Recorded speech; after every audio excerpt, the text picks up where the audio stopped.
And last Friday, we finished talking about chapter 3, right? The fluid statics. We finished talking about that how to calculate the pressure force for merged curved surfaces, right? And we also talking about that how to calculate the buoyancy force for the atoms, either they are completely or partially submerged into a fluid. So we finished the first, the chapter 3, and therefore we finish everything before the first midterm. So for the midterm 1 will be cover for chapters 1 to 3. Okay. And so today we are going to start chapter 4, which we are going to talk about the fluid dynamics. Okay.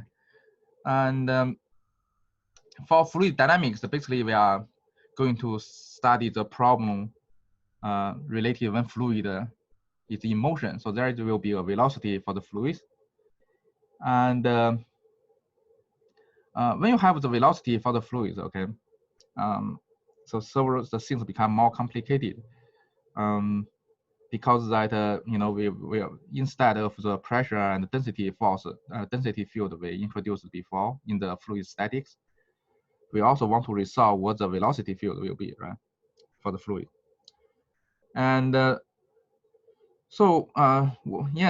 word, okay, in the fluid statics, when fluid has no motion, right? So the fluid parameter, the fluid property that we are involving will be the P, pressure, and the rho, density.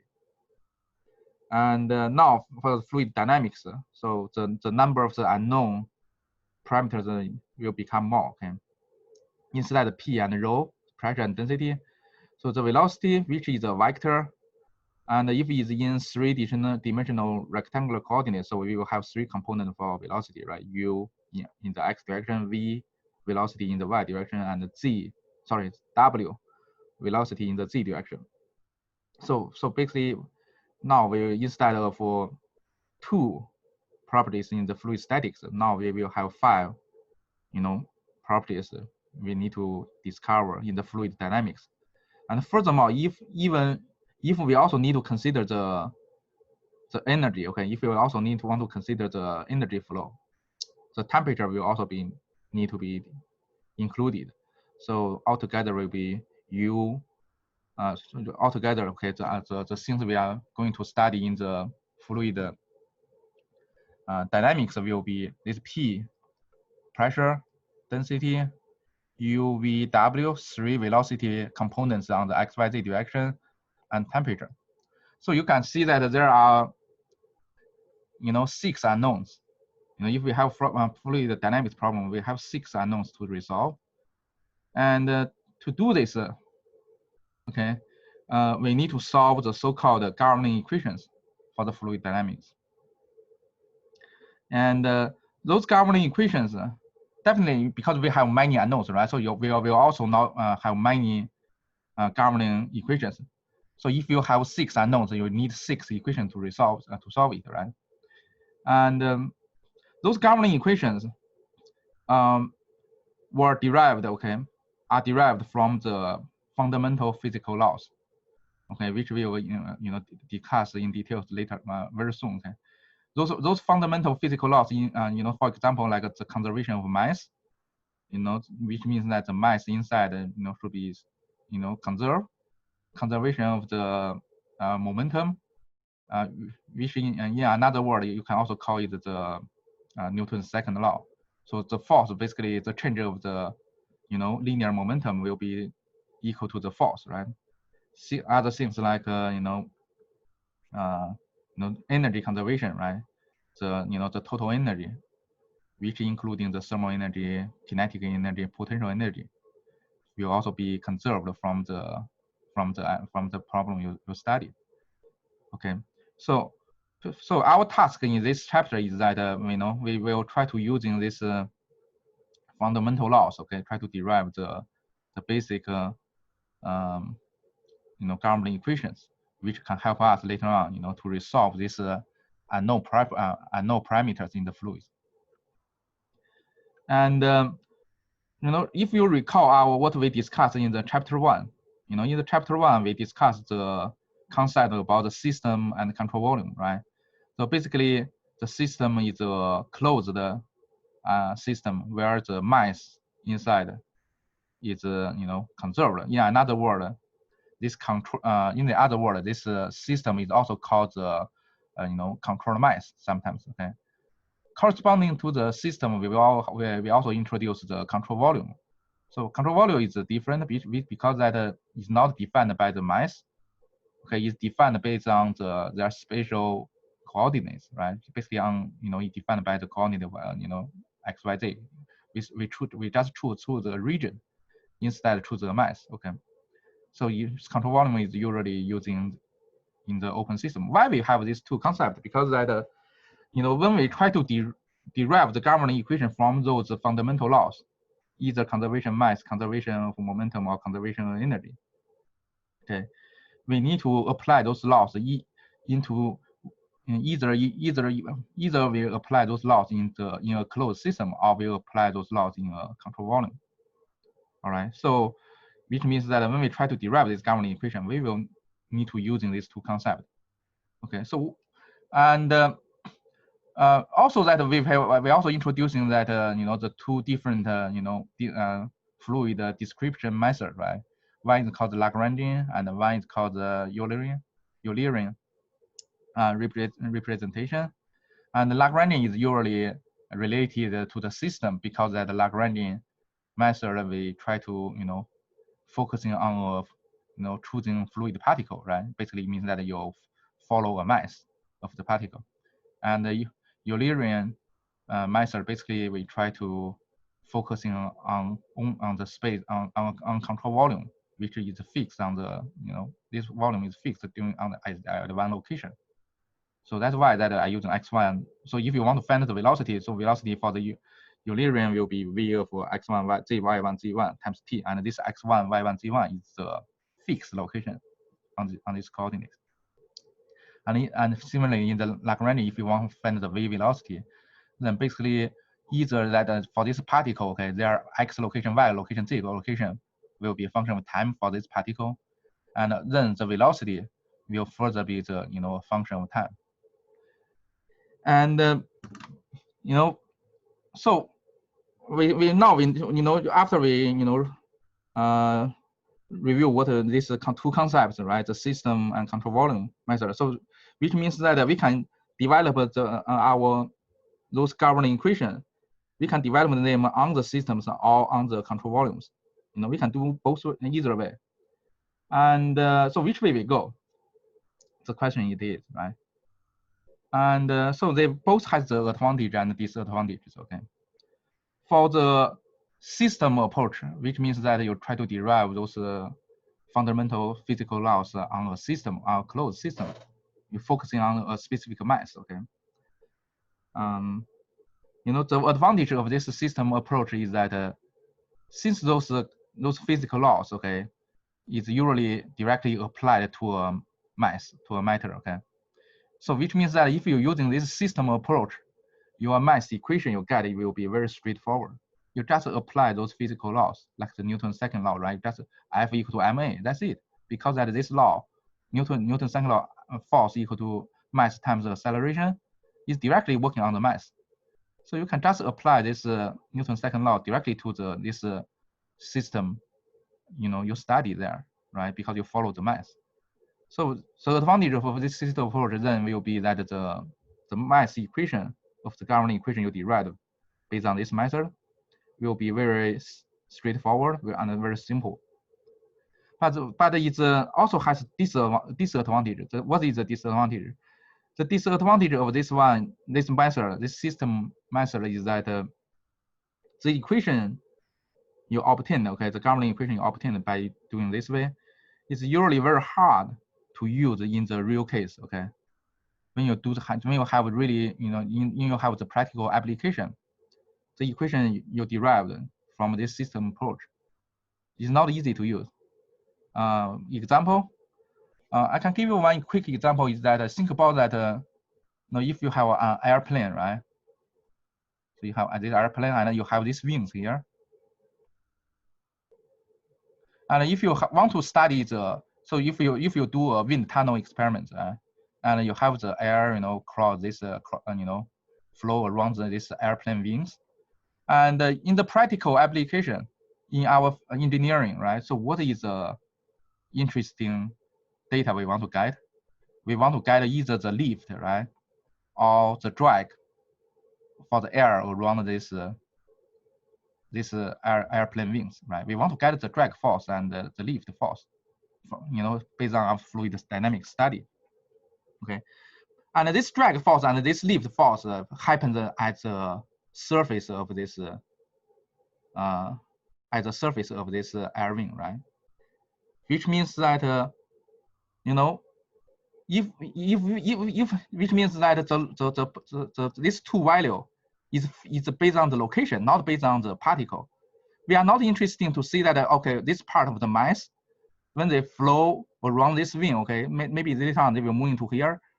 We are not interested in that what's the pressure, what's the velocity for this mass. We're only interested in that at this specific location, at this wing here, this wing location here, what this friction force will be, right? Or what this lift force will be. So this is an example that if you're using the system approach, right, the gravity equation you derive is only try to study based on fixed, mass particles, okay, inside the fluid. So this particle location will be moving with the time, right, along the streamline, along the path line, okay. But in the real application, we didn't care about this, the motion of this fluid itself, too much as in most time. What we're interested in is that how this fluid interact with other, surface like solid surface at a fixed location. Okay, and in that condition, that we can see that this approach is not very convenient to use. The second method is called the control volume approach, right? So which means that you try to derive the governing equation by apply those fundamental physical laws on a control volume.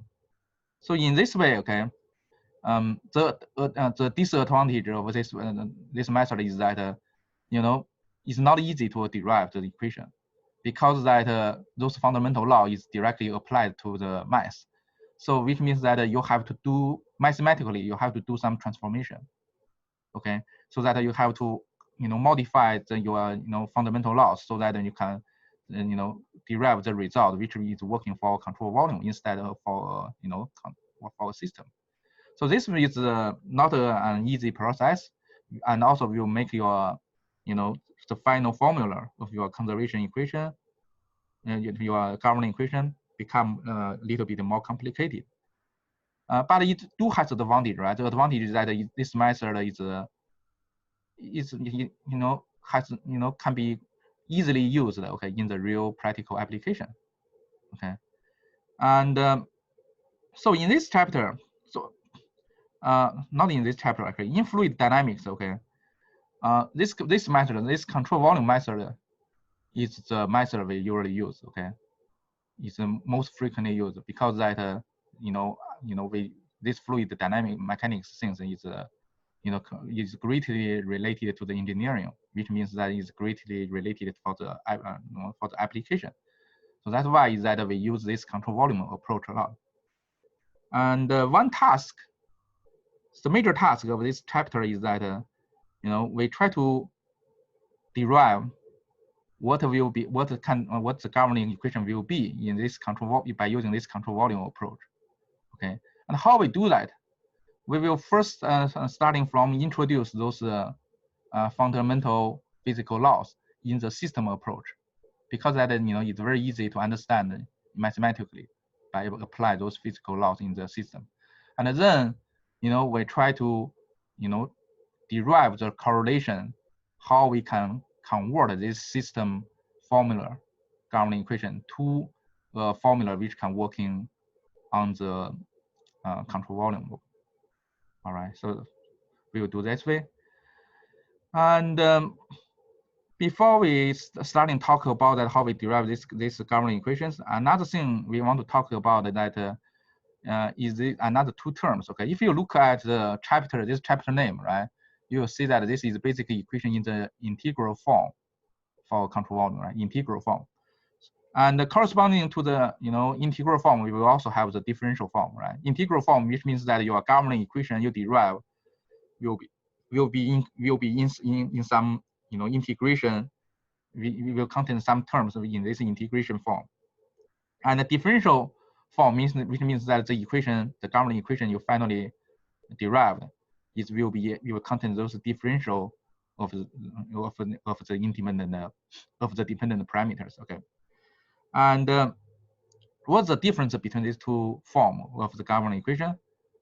And for integral form, okay, basically that because it is integration, okay, so result basically which means that we only want to study, our this control volume in a bulk. Okay, if we derive a governing equation for control volume in an integral form, which means that this integral form equation, if we solve it, this integral form, the result will be those properties characterize the bulk properties, the overall properties over the whole control volume. And the differential approach in the other word, okay. So if you try to resolve a differential form of the governing equation for control volume, basically you will want to find the solution for each local point inside this control volume.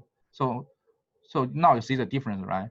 Integral form only give you the overall, the bulk result, and the differential form which will give you the specific local for every point inside the control volume, what the pressure, density, velocity will be at that point.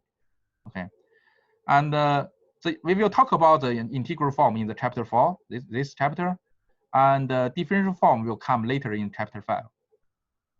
Okay, and so let's first talking about that what the physical laws we are going to use to derive the governing equation. Okay, and the fundamental physical laws. Okay, and so this kind of laws is also called the general laws, which means that these laws will be applicable to any condition.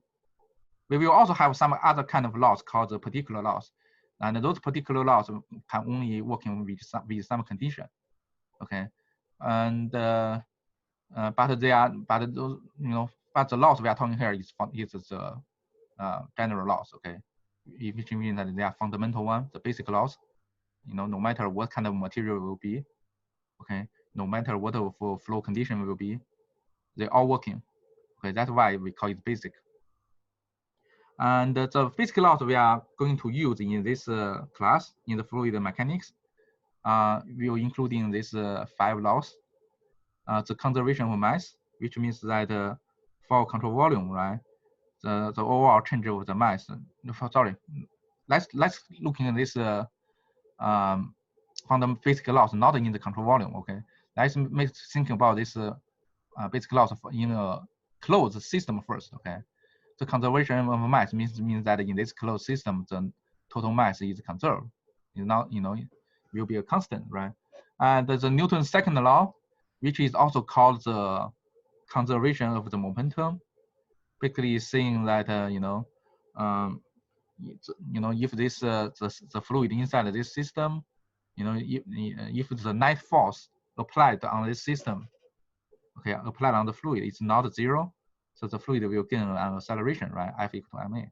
Or in another word, you can see that the change of the linear momentum.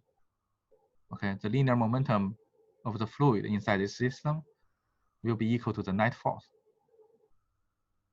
Okay, we will go through each laws in details. Okay, later on. And the angular momentum principle means that the change of the angular momentum will be equal to the torque applied on the system. And the first law of thermodynamics, what is the first law will be? The first law is just the conservation of energy, right? It's also called the conservation of energy, which means that your total energy will be conserved on this closed system. And what's the second law of thermodynamics? Second law of thermodynamics, basically, it just gives you the direction of the heat transfer, right? is showing that the heat can only be transferred from the high temperature to the low temperature. You cannot transfer heat from the low temperature to high temperature, spontaneously. All right. So this is the second law, and we will using all of these 5 laws, and so that by using each law, we can try to derive one governing equation for the fluid dynamics. All right, and so let's looking at it for each one. Okay, remember that the laws we are going to talking about is for system. Okay, not for the control volume, because that as we discussed before, all these laws is directly applied on the mass, right, on fixed mass. So which means that they are very easy to understand and written in mass formula when you study when you apply them on a closed system. Okay, and then later on we will talking about how we write these laws into the control volume system by using control volume method. So what is the conservation for mass on a closed system? It's pretty straightforward, right? This means that the change of the mass, this big M is the mass, the unit will be kilogram in SI per time, dm dt, and for this system, it will going to 0. It's not going to change, right? If you have a closed system, the total mass inside it will be a constant. You cannot increase or decrease the mass there. Because why? Because that this is a closed system, and the system is defined based on this mass. Okay, that's why the system, this closed system, is also sometimes is called the controlled mass system, because the mass is fixed. And the mass can be calculated by the density times volume. All right, and in the integral form, so you can also write that the mass of system, M system, will be integration of the differential mass of a mass, which is equal to rho times dV, and this V is the volume of the system, and rho is the density of the fluid. Okay, so this is the conservation of mass in the system, by using the system approach.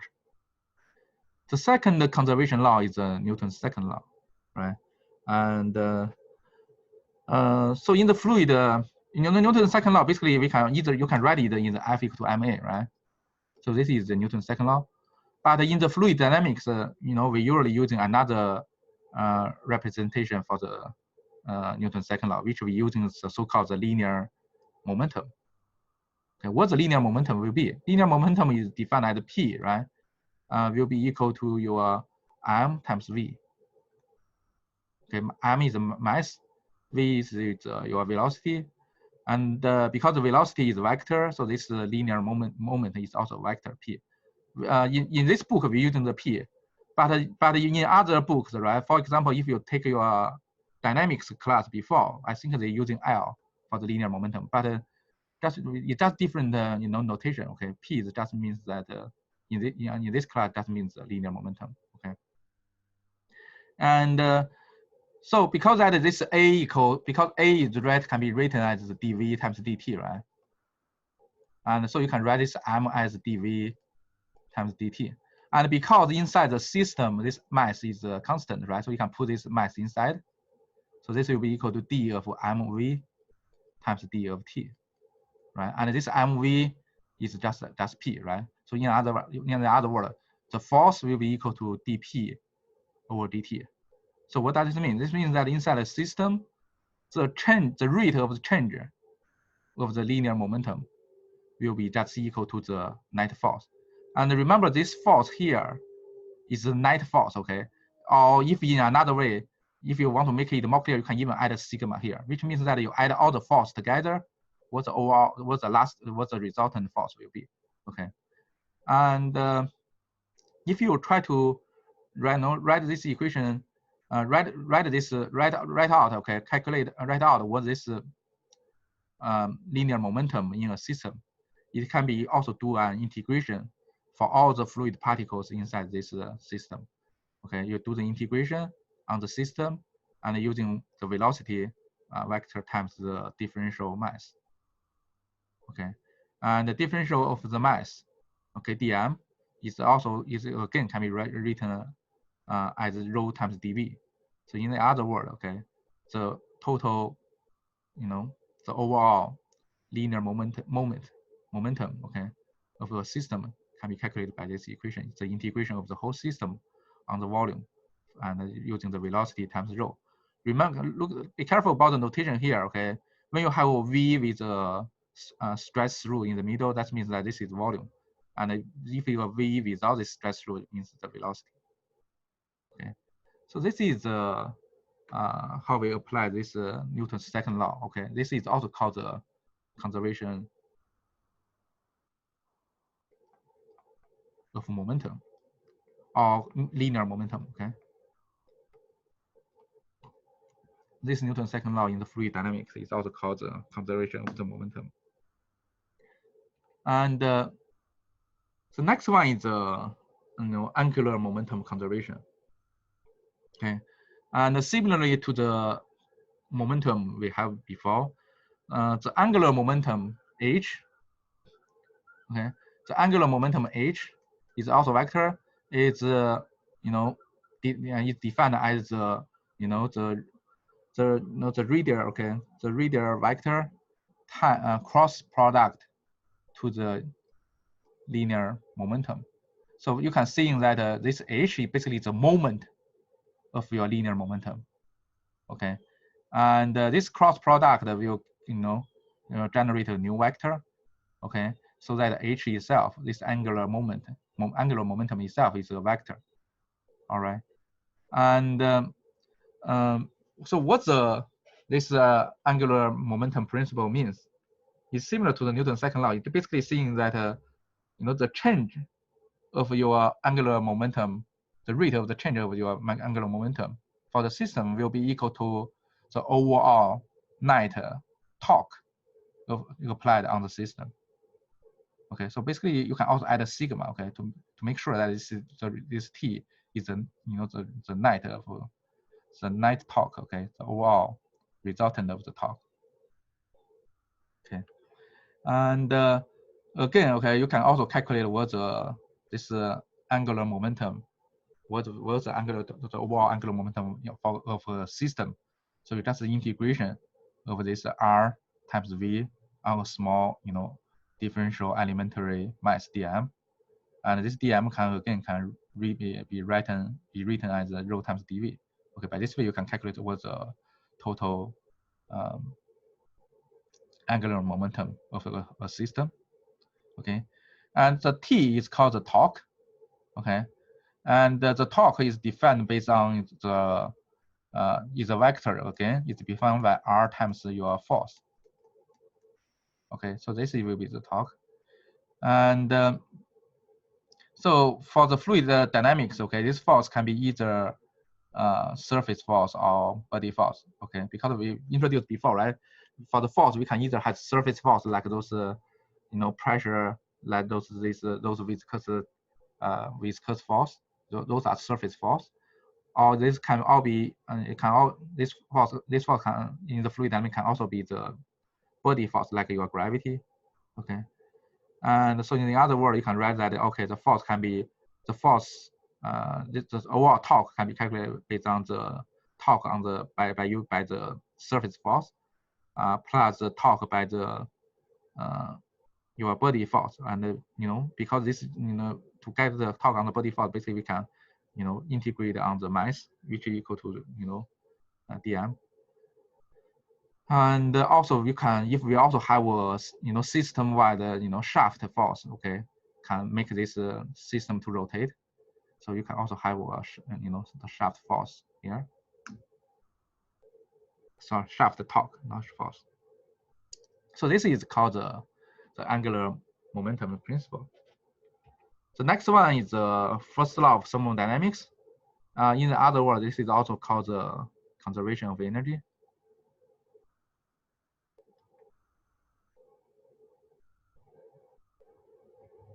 Okay, and basically it means that the change of the total energy inside the system will be equal to the number of the rate of the the heat absorbed by the system minus the rate of the work this system done to the surroundings. Okay, So this dot here means that dT, okay. Q is, when Q is larger than 0, that means that, this system absorbs heat. When Q is smaller than 0, that means that the system is losing the heat. And for the W view is in another way, okay. When W is larger than 0, that means that the system is doing the work to the surroundings. And when W is smaller than 0, that means that the surroundings is doing the work to the system. So that's why that on the work you have a minus sign here. And what is E? E is called this E is called the total energy, okay?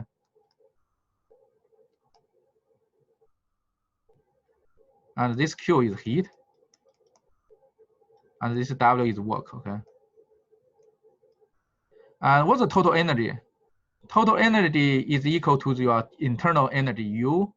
Okay, in another way you can write this E equal to big U plus 1 rho V squared plus over 2, which means that is which is kinetic energy. Okay, this can write this Ke, and plus rho G times Z. Okay, and this is your Pe, potential energy, due to the gravity. Okay, and so from here you can know that this total energy will have the unit of G of joule. Okay, is this correct?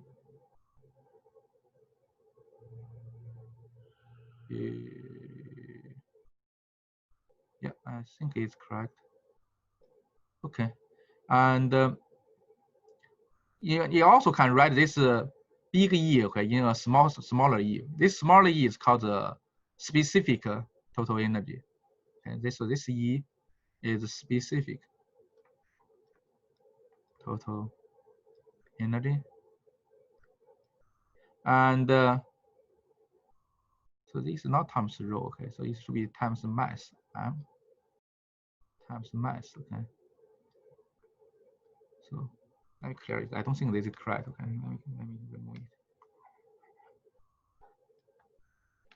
And this smaller E is called the specific total energy. Anytime you have this specific, this word, okay, either they are specific energy, specific enthalpy, specific heat. That means that it's per unit mass. Okay, so basically E will be equal to E divided by I per unit mass. So the unit will be joule per kg. Okay, and so you can write this specific E in 3 terms, right? This U, okay. Remember, this U is not U velocity, okay? This is internal, specific internal energy.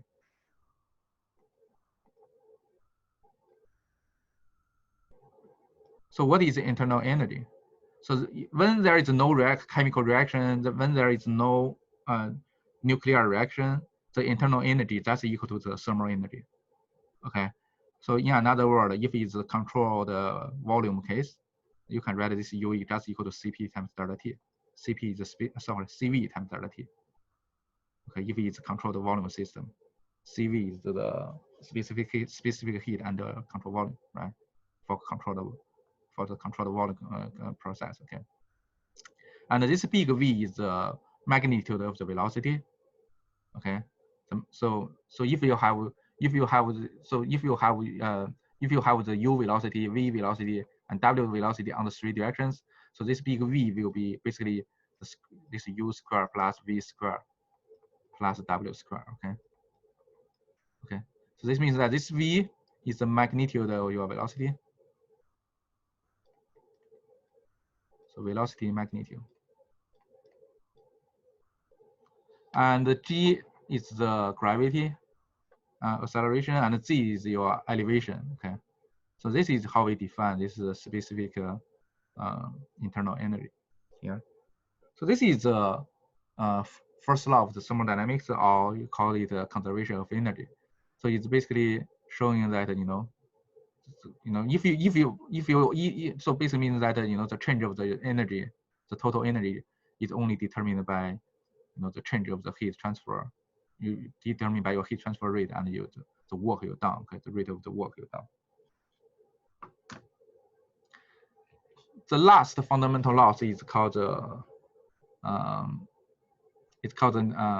second law of the thermodynamics, and Mathematically, okay, this law is not easy to understand, okay, because that it's introduce a new parameter S, okay. This S is the entropy. You simply, this equation means that, you know, for a spontaneous process, okay, in your thermodynamics process, okay, the change of your entropy, you know, is always increasing, okay, and so, but you know, in the fluid dynamics, okay, you can just thinking that this second law of thermodynamics, it simply means that you know, the heat, okay, is always transferred from the high temperature to the low temperature. That is the meaning of it, okay, because that this law, okay, basically showing you know, properties, okay, showing you know, describe a phenomenon so-called the unidirection, okay, unidirectional process. What does it mean? That means that the things happen, okay. If the process is happen, if it happens spontaneously, it can only happen from one side to another side. Okay, it's only one direction change during this spontaneous process. It's only able to change from the other one to direction to back to this direction, you know, spontaneously. Example, like the temperature, you know, heat is always transferred from high temperature to low temperature. This is the unidirectional process. Another example, your electric, you know, your electrical current, your electrical current can only, you know, going from the higher voltage to the low voltage, right? It's not, you cannot have the current go back from the low voltage and the high voltage. Another example, for your, you know, concentration, okay, if you have the, you know, mass concentration, it always happens, you know, from the high concentrated region to the low concentrated region, right? You know, if you put a sugar into in the water, the sugar always melt and you know, in the water. It's not going back. It's not in the other direction, right? Like the sugar you already melt in you know, in your water can go back to the sugar. No. So all this process is the so-called unidirectional process, and all this kind of process is defined by this so-called second law of thermodynamics, because that this sign here is larger or equal is only one directional. It's not equal sign. If it's equal sign, that means that you can left can go to right, right can go to left. But for this Newton's second law is larger than or equal, so it's only one directional stuff. Okay, and the entropy, okay, this definition basically is defined as a Q dot over T when this sign is equal. And in the thermodynamics, that is called the irreversible process, okay? So that this S entropy has a unit G of joule per, what I'm writing? Joule per Kelvin, okay? Because Q dot is, Q dot is watt, right? And then really, if you cancel this T here, so it will be joule and divided by temperature. So this entropy has a unit joule per Kelvin. So in another word, do not think this entropy is energy. It's not. It's a joule divided by the Kelvin. Okay, it's not an entropy. Is not an energy. You can also define this entropy using small s. Okay, small s will be big S divided by m. So that's it's called the specific entropy. So in another word, the unit for this one will be joule per kg. Okay, and so if you want to calculate inside the system what the overall entropy will be, right? So you simply, you know, integrate this small s, okay, overall the whole, you know, mass inside this volume, and you can write in this term.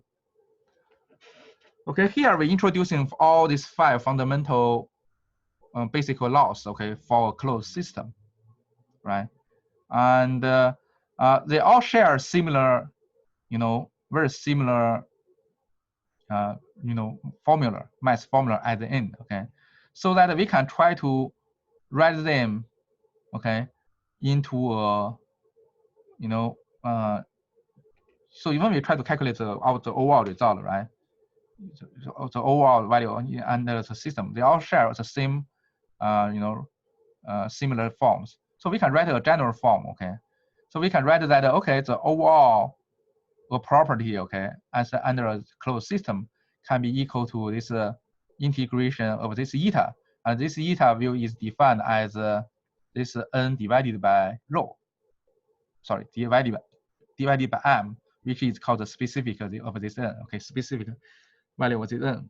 Okay, so and so that can be further calculated by doing this integration because it's m equal to rho dv. All right, and when it's n equal to m is the mass, and eta will be equal to 1.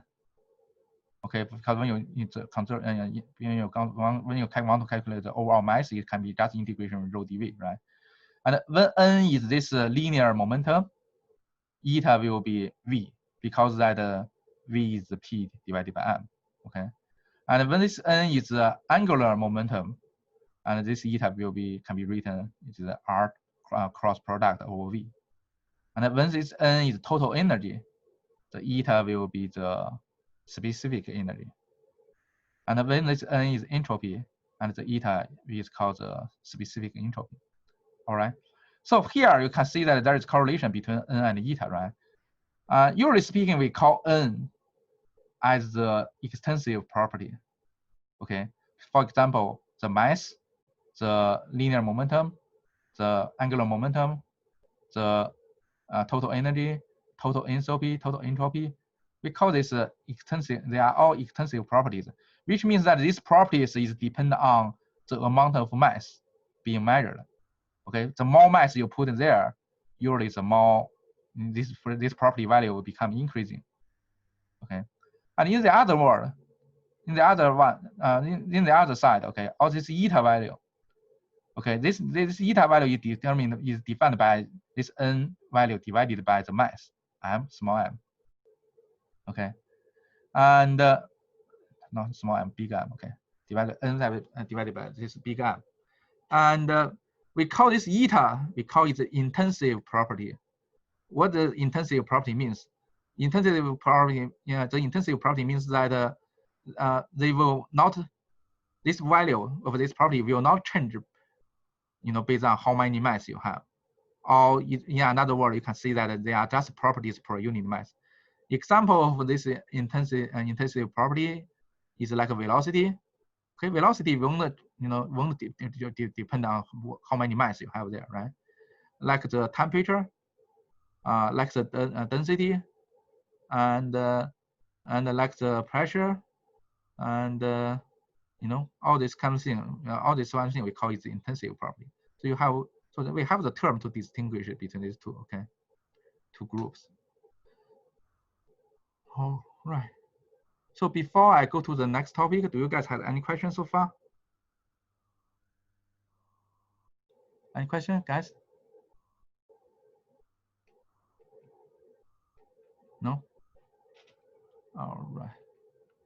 And so now we have all these governing equations, right? So not governing equations, all these basic laws, how we write these basic laws in a closed system. The next task for us is that how we can convert all these equations we have here, all the equations we have here, this equation, this equation, this equation, this equation, and this equation. How we convert this equation to a control volume rather than using a closed system. So this will be our next task. And to do that, we better starting from some scratch here. Okay, some figure here. And so in this figure here, let's assume that we have a flow field, and this is a streamline. Okay, this lines here is a streamline, and this grid region, with this grid color, we're using this to define as the system. Okay, so this grid region is system, and also we have a dashed. You see this dashed curve here, right? And we also define a control volume, which we by using this dashed curves. Okay, and now at t equal to t0, you see that this grid region this gray region, okay, is just coincide, is identical, okay, with the region included by this dashed lines. So which means that, okay, at t equal to 0, our system, the closed system we define, and the control volume, the open system we define, they are all, they are collapsed at the same location at t equal to 0. Okay. And let's thinking about that, at t equal to t0 plus delta t. Okay, let's assume that is the time, elapsed over a very small delta t. Okay. And what will happen? So if you look at the dashed line, remember that we're using the dashed lines to define the control volume, right? And the control volume is fixed on the location, so that you can see that, okay, the location of this dashed line will not change. Okay, but if you look into this gray region, you will see that they will move into the right, and also their shape may be also changing a little bit. Okay, which means that the system defined by this gray region will change their location. Okay, this specific the mass, this controlled mass system. Okay, this system, their location and their shape maybe also change a little bit. And from this picture here, so we can write this flow region, okay, into 3 regions: the region 1, the region 2, and the region 3. Okay, and you can see that, okay, region 1 and the region 2 will still be your control volume before, right? Because that region 1 and the region 2 is the control volume you have inside this dashed line. And this region 2 and the region 3 will combine, region 2 and region 3 will give you the, the control system. Sorry, give you this system, okay, at this location t0 plus delta t. Okay, and so let's starting from our, those basic laws on. Let's starting our basic laws from system, right? So the change of this, the extensive property n, okay, over time for a system can be written as, the n value at t0 plus delta t at the new time minus the n value, at the original time divided by delta t, right?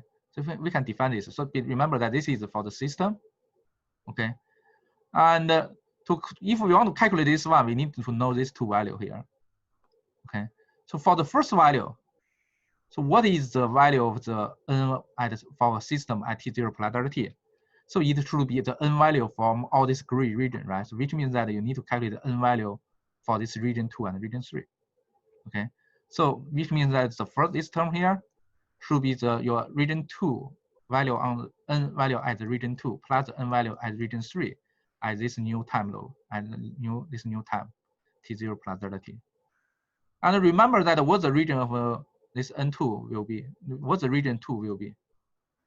The region 2, in the other word, you can also think that this will be your control volume minus region 1, because we know that the control volume is formed by region 1 plus region 2, right? So this region 2 can be your CV minus region 1.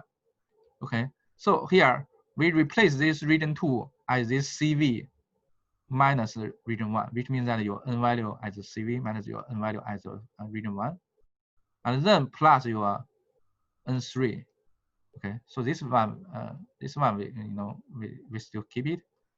Okay, so this will so this term now can be written by this one. And also you need to know that we have an initial condition, right? Because at the time equal to t0, your control volume and your system is the same location. So we also have that at t equal to t0, your system ns, this small s means system, is equal to your n of control volume at t equal to 0. So with these 2 in your mind, you substitute this one back to here. Okay, so what do you get? So basically, you substitute this one, okay, into this this equation, into this term here. You get this new equation here. Okay, the dn time over dt is a change on the system. will be equal to this value minus this value divided by delta t. All right, and so you can further write this the term on the right hand side into 3 terms. Okay, you can write this NCV minus t0 plus delta t minus NCV t0. You can combine these two, write it here, and then you have another 2 term, this 3 term and this n1 term here. Okay, so what does this mean? So you're seeing that okay, the change of this property n over time on a system will be equal to your term 1 plus your term 2 minus your term 3. All right, so let's looking at for each term. What is term 1 will be? Term 1 is very straightforward. It's the n value on the CV control volume for the new time minus the original time divided by delta t. So this one will immediately give you your dn of dt over control volume, right? So this is just the first term is just the change of the change of n value on this in this control volume over the time. Okay, so your first term give you dn cv divided by dt, and remember this dn can be from we can write this n as eta times rho, right? Eta will be the intensive value of n. Okay, so we can also write this in this integral form. So this is the first term, and but the difficulty part is to find the second term and the third term. And what the second term will be, right? The second term is basically what this n value on the region 3. So what is the n value on this region 3 here? This is the term 2.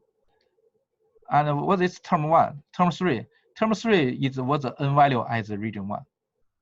Okay, so now we need to find what is term 2 and term 3 will be. Okay, so we want to find what the region and what the n value was on the region 3. So basically, you want to integrate this n value on the region 3, right? Now, how we do that? And it's easier to understand this by looking for a small elementary surface area on this n3 here. Okay. So let's taking a look on a very small region area. Okay, on this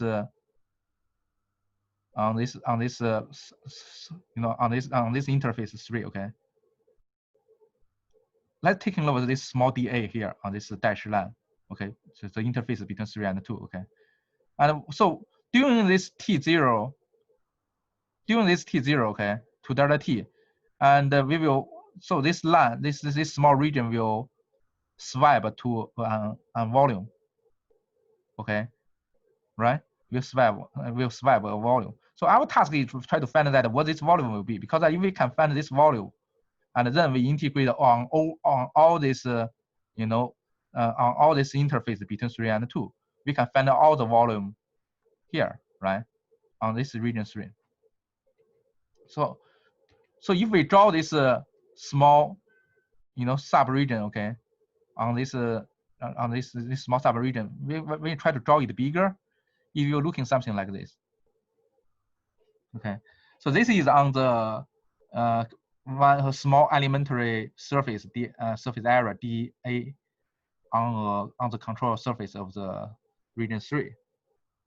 Okay, and so we have this area dA, and this area will has their own normal direction, right? So we write this it will be the normal direction of this elementary differential area d of A. Okay, and on the other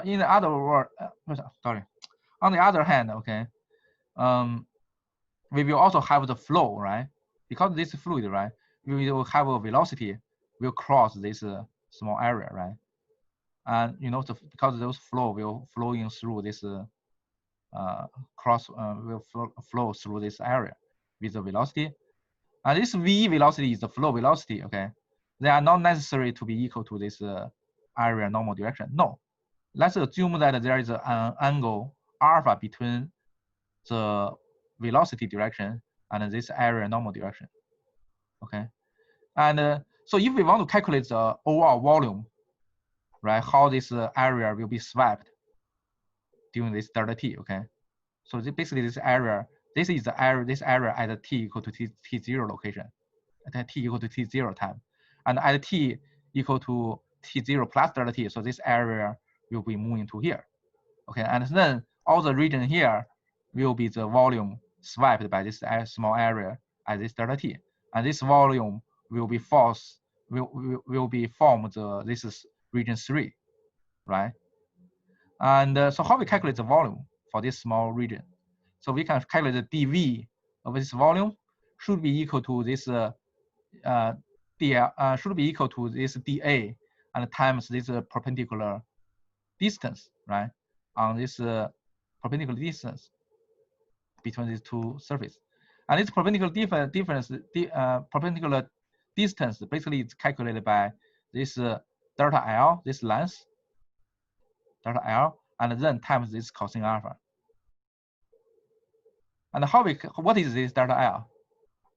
This delta L is the length for a particle moving on this surface during the delta t, right? For example, if you have a particle at t equal to t0 is here, and then after at the time t0 plus delta t, this particle will move here. And this length here is simply this v velocity times delta t. So now we know that this L, the length of this L will be v times delta t, and the magnitude will be just the magnitude of this dl, just the magnitude of velocity times delta t. And this dl times cosine alpha will give you what's the perpendicular distance between these two surfaces, and then times this area dA, you get the volume. So the overall volume of this small, region, okay, will be equal to dV will be delta L times dA times cosine alpha, right? And this cosine alpha, what is cosine alpha? Cosine alpha basically is the angle between the velocity and the dA, right? And so in another word, what's this give you all? This is just this will be identical to, because dl, okay, because dl is defined by v dt, right? Which means that this L has the same direction as the velocity, right? So this is just means, so this formula here, dl times dA times cosine alpha, because L is the same direction with v, so this alpha, because of alpha is the angle between v and A, and since L is the same direction as v, so alpha, you can also see that alpha is the angle between this A and L. And what's this delta L times dA times cosine alpha? So this is the dot product between these two vectors, right? Because we know that for the dot product, scalar product, okay, between the two vectors is equal to the magnitude of these two vectors times the cosine angle alpha, which alpha is the angle between the two vectors, right? So this, we can write that dV will be that equal to delta L dot product times dA. And because that this delta L equal to v times delta t, okay, so this is delta L, not dl. Delta L will be equal to v times delta t. So we just substitute it. So you can see that, okay, the volume for this area dA swept during this delta t interval will be just equal to v vector dot times this dA surface area vector times delta t. Okay, so this will give us the volume for this small region, and then what's this n parameter, right? Because we want to calculate this n value, right? N value on this region 3. So what's the n value, over the whole this small region? So you can write this dn and this small, elementary volume will be just equal to eta times rho times the, the value here, v times dot dA dt, because rho times dv times eta give you the n, right? dn, right? Because we know that it's dn equal to rho times eta times dv. Okay, so this will give us the, the elementary, differential dn value over this elementary differential region, differential volume. Okay, and now if we want to calculate the whole value, what's that? If we want to calculate the whole this dn3, okay, n value on this the region 3, you simply just integrate on all, if you just try to draw this small subregions, okay, and then add them all together, right? So you integrate on all of this control, surface, so that you can get the overall, this n value on this region 3.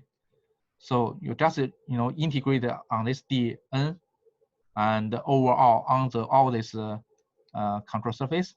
So basically you can write that so basically you can write this this dn3 as this value, right? And then you go back to this term 2, right? So your term 2 will be this one, can be written as this change of this one per derivative, and this value is the integration on all the control surface of the region 3, control surface of region 3 on this dn3, and you replace this dn value with this eta rho v dot da d delta t. Okay, and when this limit delta t go to 0, and so this value will be cancelled. Your term 2, you will get this result. Okay, what does it mean? That means that your n value, okay, integrate on the whole region 3 will be just equal to your eta times rho times this volume dot this dA, and then you integrate on the whole this controlled surface of 3. Okay, you integrate on the whole this. So what's the control surface, right? Control surface is just a boundary to define the this control volume, right? So you just integrate on all this control surface here at t equal to 0. Okay, or so this will be control surface at t equal to 0 here, starting from here. Okay, and similarly,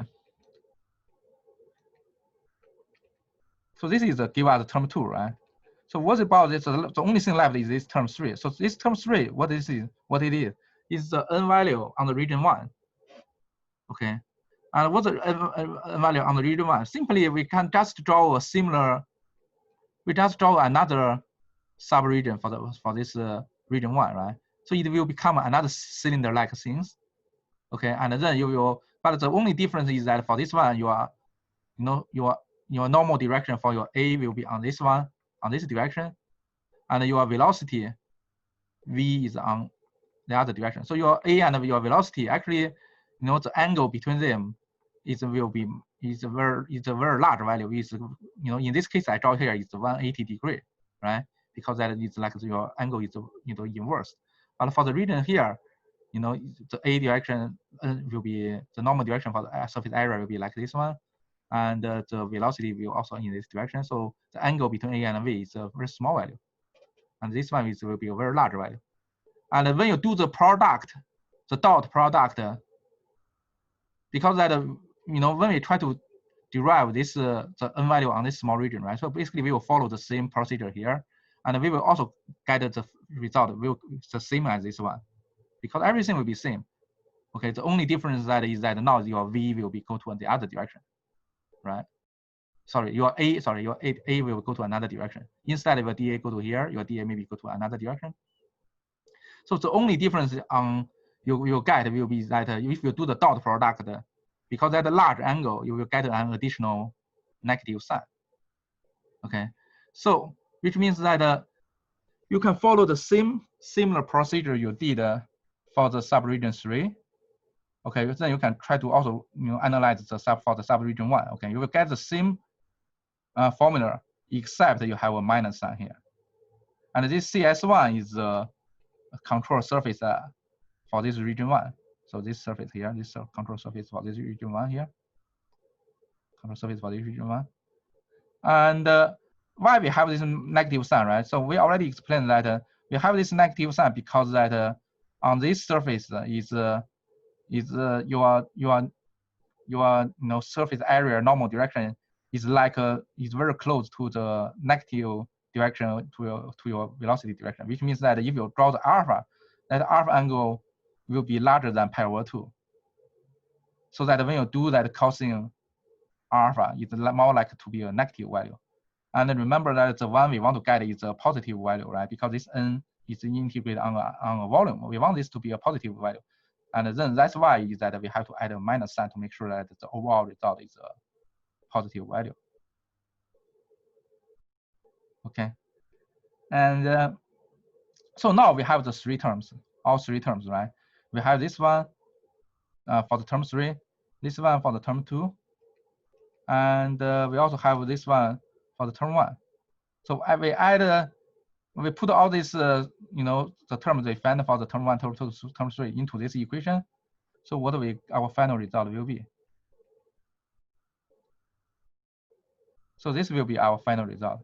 Your dn dt on system, the change of n on the system will be equal to d dt of this eta rho dv, which will be the change of the n on the control volume, plus the things,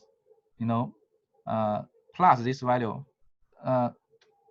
Remember that our original correlation we derive here, right? For between the terms 2 and term 3, we have a negative sign here. But because the term 3 we derived also have a negative sign, so they canceled out. So that's why the result you get here will be a positive sign. Okay, so it will be equal.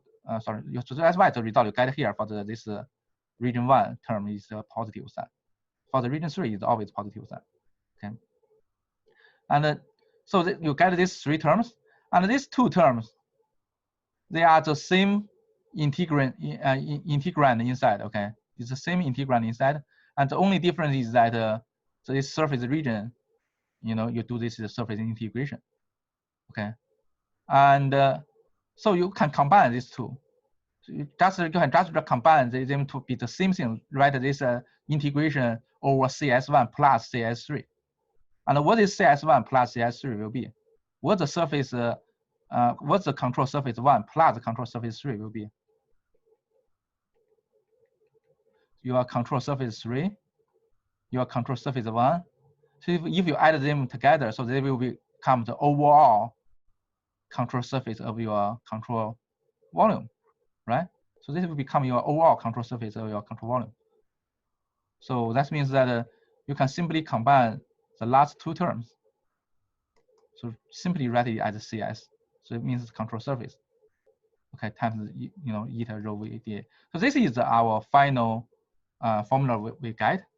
So if you look at this equation we get here, okay, on the left-hand side is a change of this n. Okay, this n can be mass, can be linear momentum, can be the total energy, okay, and can be angular momentum, and so on. Okay, the change of this n over the time on a system will be just equal to the change of the second term.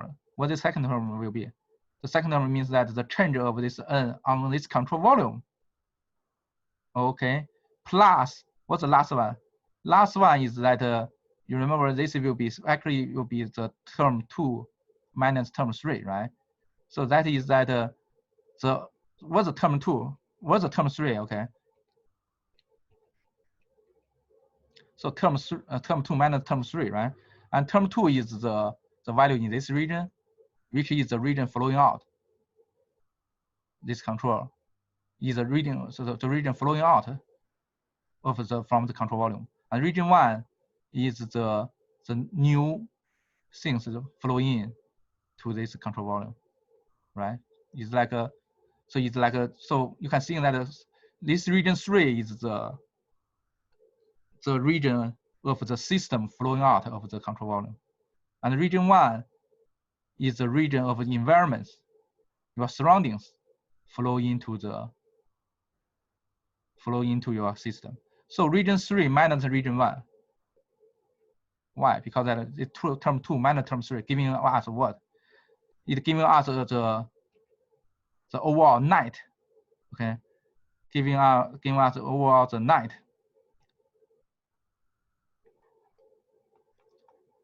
So this is net flux of n over the n flow out from CV, okay, over the control surface, right? Because this is term 2 minus 3, term 3, right? Term 2 is the your flux of n, or moving out from the control volume, right? And the term 2 is flux of n moving into the control volume. So 2 minus 3 is the net flux of n of the flow flowing out from the control volume over the whole control surface. All right. So this is the meaning of the 3 terms. And another thing you need to know that this integration is on the control volume. So this is a volume integration. Okay, you can basically it should be 3 integral on the 3-dimensional if it's, and this one is a surface integration. Okay, so if it's 3-dimensional, it will be drawing like this way, and if you have a circle, means that this is because that is integrated on a closed surface. Okay, and so this is the equation we get. So the meaning is that this equation gives us the correlation that how we can convert a system formula. System, those basic laws we derived from a system, how we convert them to, for those basic laws, written for the control volume. So now you only need to simply, substitute the left-hand side with your with those with all the laws we derived before, either this one, either this one, either this one. You just substitute all the things to the left-hand side of that equation. Now you get all the basic laws derived for the control volume rather than for control system. Okay, and so this gives us that to derive the relationship between the system derivatives to a control volume.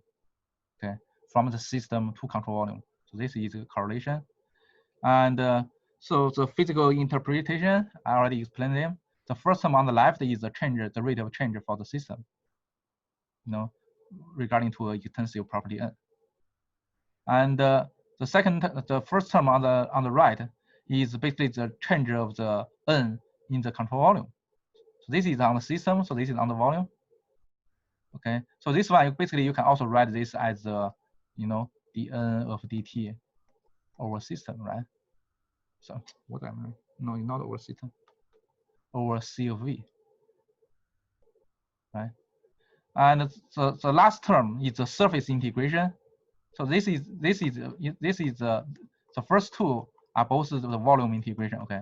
And only the last one is surface integration, and that is showing that what is the, let me try to show you right here.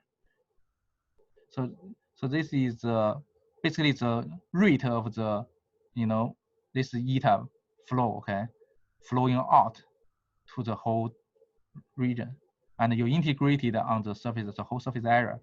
So there will become the net flux of the net flux of n. This n value flowing out from the control volume, flowing out from the control volume. Okay. And so this is the equation we derive here. Any question here, guys?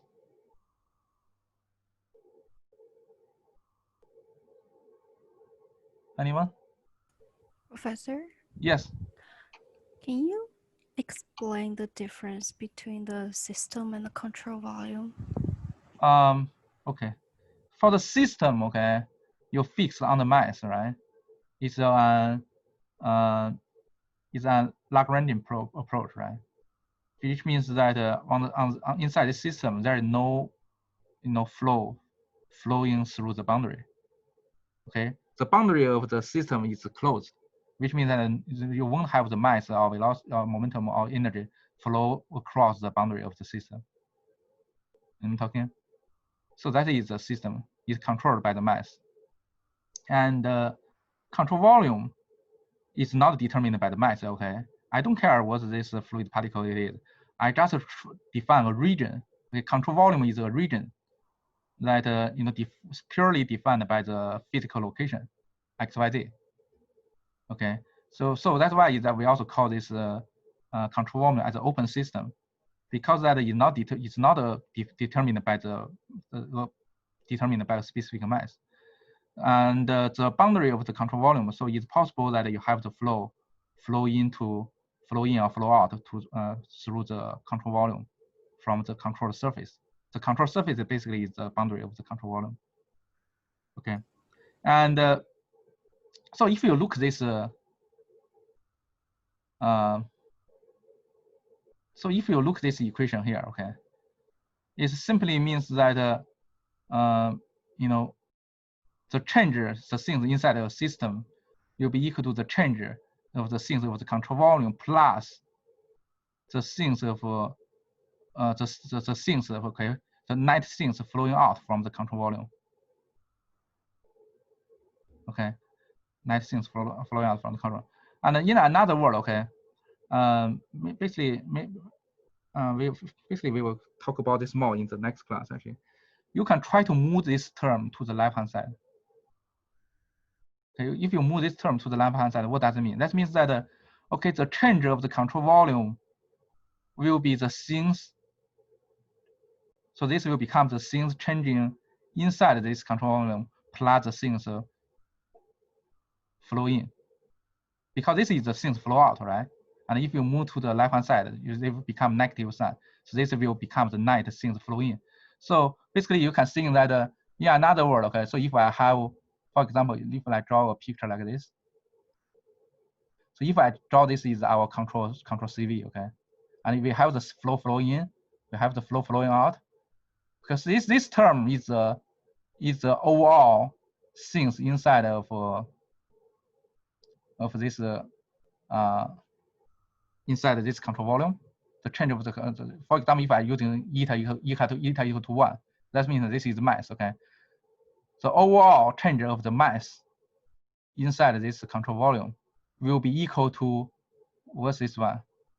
This will be dn dt, right? If it's mass dn dt, this will be 0, because we know that the mass is not changing on the left-hand side, right? The mass is not changing. Because dm equal to dt on the system equal to 0, okay? Because that for the mass on system is fixed, so this will be 0 if it is mass. So that means that this value will be equal to negative this one. And what is negative with this one?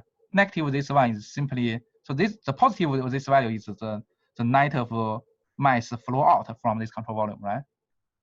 The net out. So if you do a negative sign here, put it to the left, it will become the net of mass flow in to this control volume. So what do we get? We will get that the change of the mass inside this control volume will be equal to the number of the mass flow into this control volume, because this will be net of the mass flow into the volume. So now it can become more easy to understand, right? The change of this one will be just equal to things to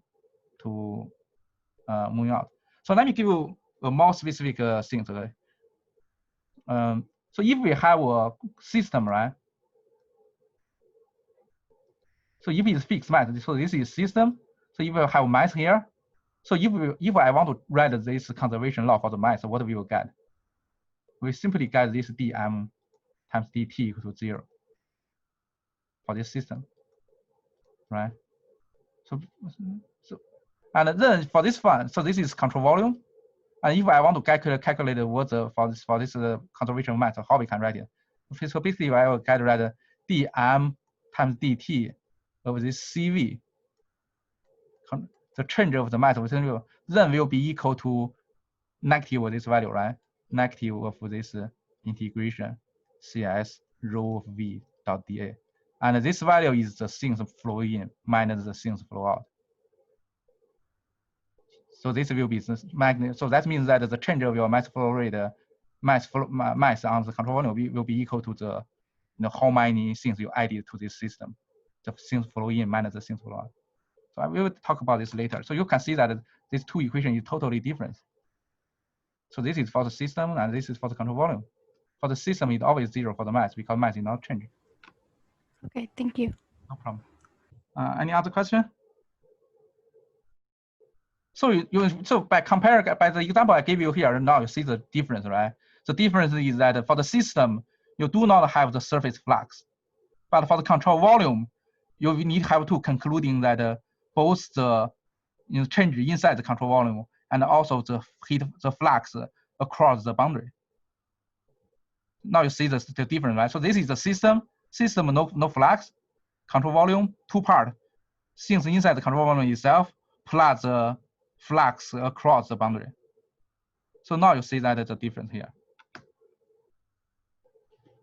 Okay, so let me stop here, and we'll continue on Friday. And so this equation is just a general equation, so we will apply different n value. So we will take a look at what the conservation of mass looks like, what the conservation of the momentum looks like, what the conservation of energy looks like for this control volume, form. Okay. All right. So if no question, I just stop it here. I'll see you guys on Friday. Professor? Yes. Just a quick question. Is chapter 4 going to be on the midterm or only up to chapter 3? Midterm is only for chapter 1, chapter 2, and chapter 3. Chapter 4 will not be in the first midterm. Okay. And there's no attendance quiz today either? No what? No attendance quiz, right? Why? Attendance is related to the attendance is related to the lecture, right? So I may give you attendance for the future lecture, right? Okay. Yeah. I was just making sure. Yeah. Okay. Yeah. You still need to come to the lecture, okay? Yeah. No, I know. I was here. Because that our midterm, although our midterm 1 is only covered for the first chapter, right? First 3 chapters. But remember, we will have as a second midterm, we will cover this chapter, right? Okay. Yeah. Okay. Thank you, Professor.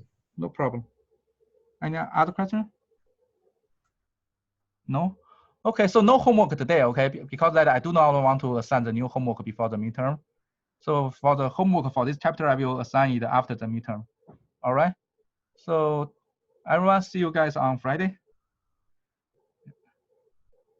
Bye.